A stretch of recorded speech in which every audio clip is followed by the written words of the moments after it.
मुझे भी आपकी तरह भूतों से बातें करना, उनकी कहानियों देखना बहुत अच्छा लगता था।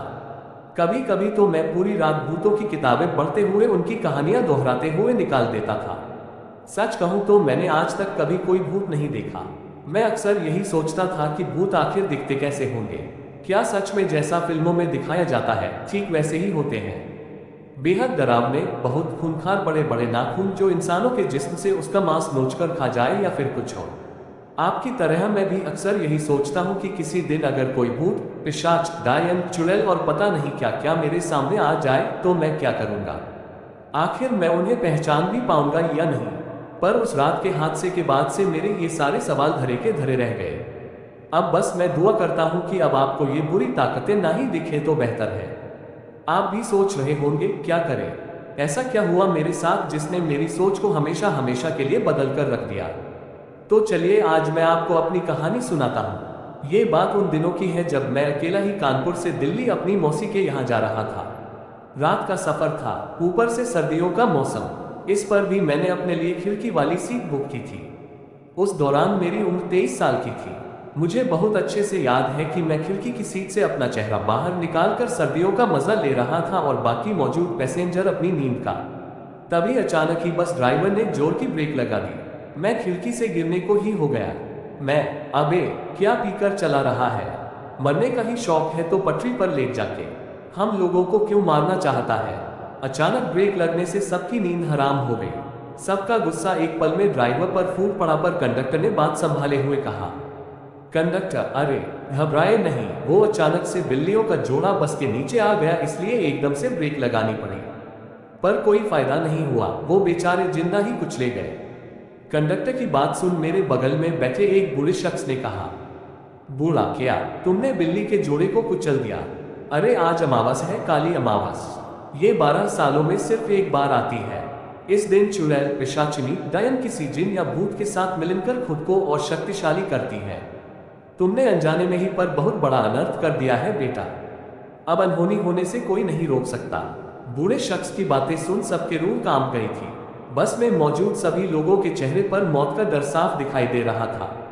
बस में हम कुल 15 लोग ही सफर कर रहे थे, पर किसी की भी हिम्मत नहीं हुई कि कोई बस से नीचे उतर कर देखे।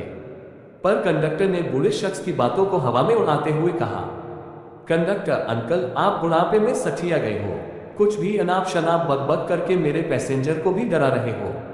देखो कैसे हम आपको सही सलामत दिल्ली पहुंचाते हैं। ड्राइवर साहब, जरा बस को हवाई जहाज तो बनाओ और जल्दी से दिल्ली पहुंचाओ। कंडक्टर बड़े ही जोश से ड्राइवर से कहता हुआ उसकी तरफ देख ही रहा था कि उसकी आंखें फटी की फटी रह गई। ड्राइवर अपनी सीट पर नहीं था। ड्राइवर के गायब होते ही बस में हल्ला हो गया। सब लोग एक पल में बेचैन हो गए। तभी कंडक्टर ने सबको शांत कराते हुए कहा, कंडक्टर, अच्छा शांत हो जाए आप लोग, इसमें घबराने की कोई बात नहीं। जब कभी बस रुकती है तो ड्राइवर साहब बिना बताए हल्के होने चले जाते हैं। इसमें डरने वाली कोई बात नहीं है।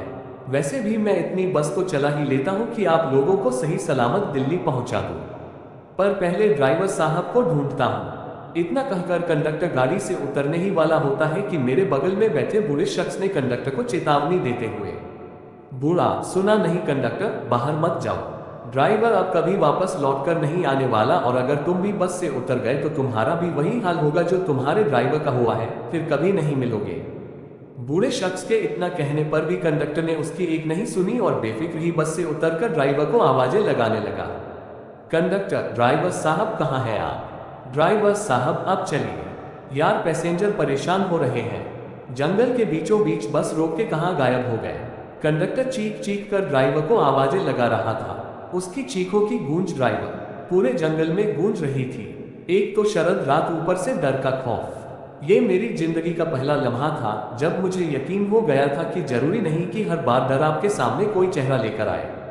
कहते हैं जब डर हवा में घुल जाता है तो हर एक सांस कीमती लगने लगती है।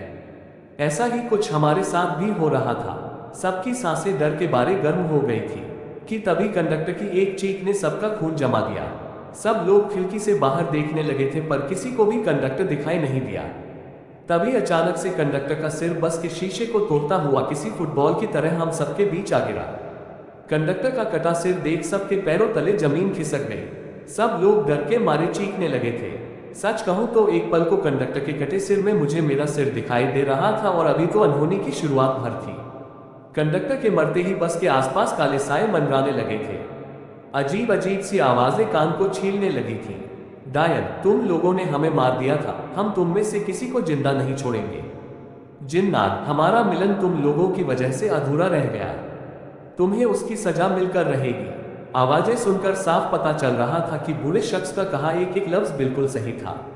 एक डायन और जिंदात बस के चारों ओर मंडरा रहे थे। मैं उन्हें अंधेरे साए में भी साफ देख सकता था। डायन और जिन्नात की आंखों में बदले की आग साफ छलक रही थी। वे दोनों हमारे खून के प्यासे ही बस के दोनों ओर घूम रहे थे। फिर एक पल तो ऐसा आया कि डायन की चीख से बस के सारे शीशे टूट लोगों के जिस्म में जा घुसे। किसी का गला कट गया था तो किसी की छाती। एक और जो लोग आधे मरे थे वो डर के मारे बस से बाहर निकलकर सुनसान जंगल की ओर दौड़ पड़े। लेकिन जिन्नात और डायन ने किसी एक को नहीं छोड़ा।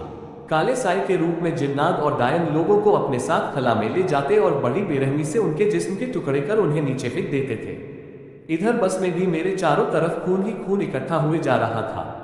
अब बस में सिर्फ हम दोनों ही जिंदा बचे थे, मैं और एक बूढ़ा शख्स। कांच के टुकड़ों ने मुझे भी नहीं बख्शा और मेरे जिस्म को भी छलनी कर गए, पर मेरी सांसें अभी भी चल रही थी। इस भयानक मंजर के बाद मैं अपना होश संभाल पाता, इससे पहले ही मुझे उस बूढ़े शख्स की चीखें सुनाई देने लगी। उस बूढ़े शख्स की आंखों में कांच के टुकड़े जा घुसे थे।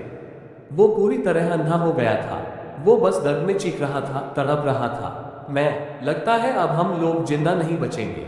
वो डायन और जिंदात हमें जिंदा नहीं छोड़ेंगे। मैं डरा सहमा बस की सीट के नीचे छिपा हुआ बस बूढ़े शख्स से कह रहा था और उस बूढ़े शख्स ने भी दर्द में तड़पते हुए मेरी बात का जवाब दिया। बूढ़ा बेटा, किसी तरह हमें सुबह होने का इंतजार तो करना ही पड़ेगा। दूसरा और कोई रास्ता नहीं है हमारे पास, बस किसी तरह ये रात कट जाए। बूढ़े शख्स की बात खत्म होती इससे पहले ही मुझे महसूस हुआ कि हम लोग हवा में ऊपर उठने लगे थे। जब मैंने खिड़की से बाहर देखा तो मेरी आंखें फटी की फटी रह गई। जिन्नात और डायन ने बस को हवा में उठा रखा और जोर जोर से उसे गोल गोल घुमाए जा रहे थे। ये मंजर इतना भयानक था कि दिल के टुकड़े होने लगे थे। पूरी बस अब खून से लाल हो चुकी थी। मैं और वो बूढ़ा शख्स अनगिनत लाशों के खून से पूरी तरह से भीग चुके थे। बाबा, रात काटना तो बहुत मुश्किल है। हमने जल्दी से कोई रास्ता नहीं निकाला तो हम भी इन लाशों के बीच एक लाश बनकर रह जाएंगे। बाबा, आप कुछ तो बोलो। मेरी इस बात पर बाबा ने जवाब देते हुए कहा, बूढ़ा बेटा, एक ही रास्ता है। हमें किसी तरह आग का इंतजाम करना होगा, क्योंकि बुरी से बुरी ताकतें आग के आसपास भी नहीं भटकती।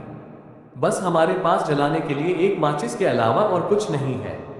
ये सुनते ही मेरे दिमाग में एक आइडिया आया। बाबा, भले ही हमारे पास कुछ ना हो, लेकिन बस में तो डीजल भरा पड़ा होगा। उससे हम इस डायन और जिन्नात को दूर भगा सकते हैं। बाबा और मैं बात कर ही रहे थे कि बस कब खुद ब खुद नीचे आ गई, हमें पता ही नहीं चला। पर अब सबसे बड़ा सवाल ये था कि बस से डीजल कौन निकालेगा, क्योंकि बाबा अंधे हो चुके थे और मैं अपनी जान खतरे में नहीं डालना चाहता था। पर मन मारकर भी मैंने अपनी जान दांव पर लगाई और बस के बाहर जाने का फैसला किया। मैं अभी बस से डीजल निकाल ही रहा था कि मुझे बहुत तेजी से ठंड लगने लगी। मेरे आसपास काले साए भटकने लगे। मैं तुरंत ही समझ गया था कि वो डायन और जिन्नात मेरे आसपास ही मंडरा रहे हैं। मैं आधा बोतल डीजल ही गाड़ी से निकाल पाया था कि मुझे डायन की हंसी सुनाई देने लगी, जिसे सुनकर मैं कांपने लगा। मैंने कांपते हुए अपनी गर्दन ऊपर उठाई ही थी कि मैंने देखा कि वो डायन मेरे सिर के ठीक ऊपर हवा में उल्टी लटकी हुई है और मुझ पर ही हंसे जा रही थी। सच कहूं तो मैं भी समझ गया था कि मैं जिंदा नहीं बचूंगा। पर तभी बाबा ने चिल्लाते हुए कहा, बूढ़ा, ये लो बेटा माचिस और बस को ही जला दो। मेरी फिक्र मत करो। इतना कहकर बाबा ने खिड़की से माचिस बाहर फेंक दी, जो ठीक मेरे पैरों के पास ही आकर गिरी थी। मैं माचिस उठाने ही वाला था कि मैंने देखा कि बस के नीचे जिन्नात ड्राइवर के जिस्म से मांस नोचकर खाए जा रहा था। उसके मुंह से ड्राइवर अंतड़ियां बाहर निकल रही थी। ये खौफनाक मंजर देख मैंने डर के मारे डीजल की बोतल फेंक दी और तुरंत ही माचिस से बस में आग लगा दी। जिन्नात तो तुरंत ही साया बनकर गायब हो गया, पर बस ने आग पकड़ ली और वो बूढ़ा शख्स भी बस के साथ जिंदा जलने लगा। आग की रोशनी देख वो डायन और जिन्नात का कुछ पता नहीं था। मैं भी सुबह होने तक जलती बस की आग के साए में बैठा रहा और सूरज की पहली किरण के साथ ही वहां से चला गया। उस हादसे के बाद अब मैं किसी से भूत पिशाच, जिन्नात या फिर डायन की बात नहीं करता। बस अब इन सब पर यकीन करता हूं।